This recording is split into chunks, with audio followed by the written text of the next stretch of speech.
রাধে রাধে বন্ধুরা। নারী, নাম ছোট্ট, নারী। আমরা সব করতে পারি। কখনো রান্নার শালে মা অন্নপূর্ণা, কখনো ত্রিশূল ধরে মা দুর্গা, কখনো বা মা লক্ষ্মী। নারী সারাটা দিন যেভাবে রান্না করে বা বাড়ির সমস্ত গুছিয়ে যেভাবে থাকে নারীরা, চারিদিকে ওদিকে হাত বাড়াতে হয়। কখনো রান্নাঘরে, কখনো ঠাকুরের সেবায়, কখনো সাংসারিক কাজ তো শেষ নেই।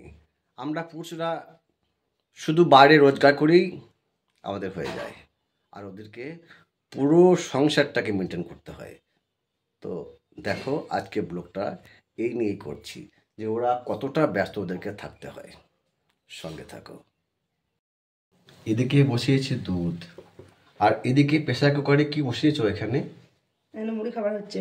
এখানে বসিয়েছি মুড়ি খাবার, কলাই সেদ্ধ।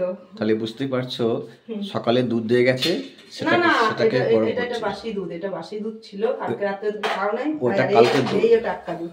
এটা আজকে দুধটা বসালে, ওটা কালকে শেষ হয়নি। তো বুঝতেই পারছো বন্ধুরা, নারীদেরকে সারাটা দিন ছুটে বেড়াতে হয় এই সংসারের জন্য।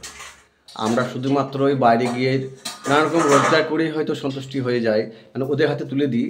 তারপর ওরা কিন্তু সংসারটা গুছিয়ে ওরা করে, মানে কোথায় কি নেই সেটা আমাদের জানা নেই। আমরা শুধু এনে দিয়ে খালাস থাকি, কিন্তু ওদেরকে কখনো দেখা ওদিকে গেল কি আনতে হবে, কোথায় যেতে হবে, কোথায় কারেন্টের বিল লাগবে, কোথাও হয়তো সবজি আনতে হবে, সমস্ত কিছু ওরা কিন্তু মেনটেন করে যে কখন কি লাগবে। কখনো রান্নার শালে, কখনো দেখলে ওখানে রান্না করছে, আবার এখানে চারি চতুর্দিকে হাত বাড়াতে হয় এই নারীকে। না, ওখানে মুড়ি খাবার, কলাই সেদ্ধ বসিয়েছি আর দুধ বসিয়েছি, আর এই কাঠের উনুনে ভাত বসিয়েছি।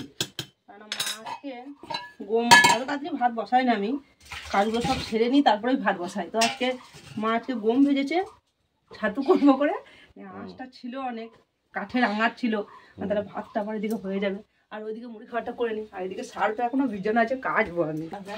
এখানে দেখতে পাচ্ছেন, এখানে বেশ কয়েকটা বাসনও নামিয়ে রেখেছে।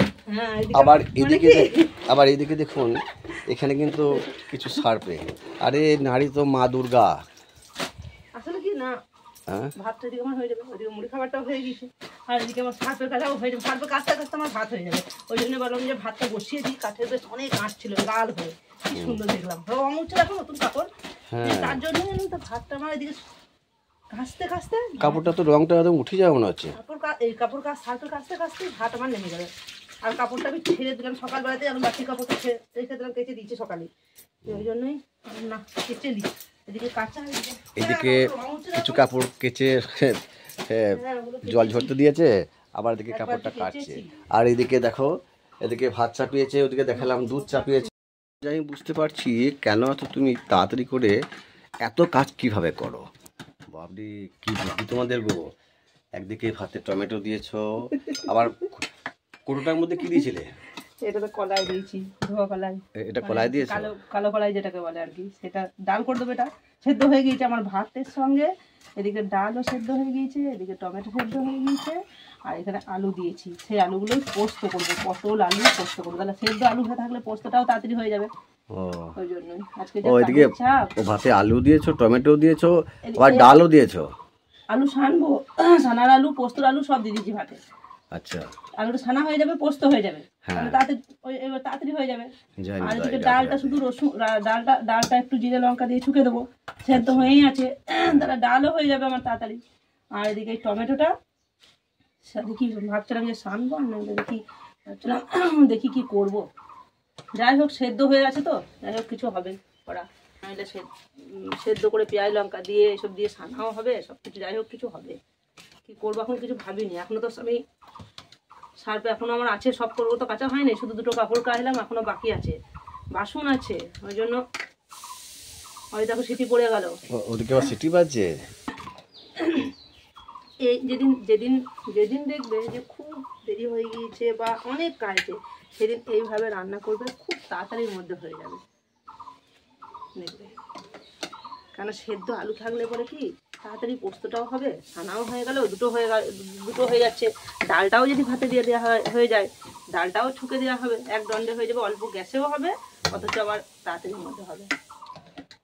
ব্যাস, ভাত হয়ে গিয়েছে, তো ব্লগটা আর বাড়াচ্ছি না কিন্তু, ঠিক আছে। আর এই রোদ একদম কাঠের উনুনে, এখানে রোদটা খুব আসে।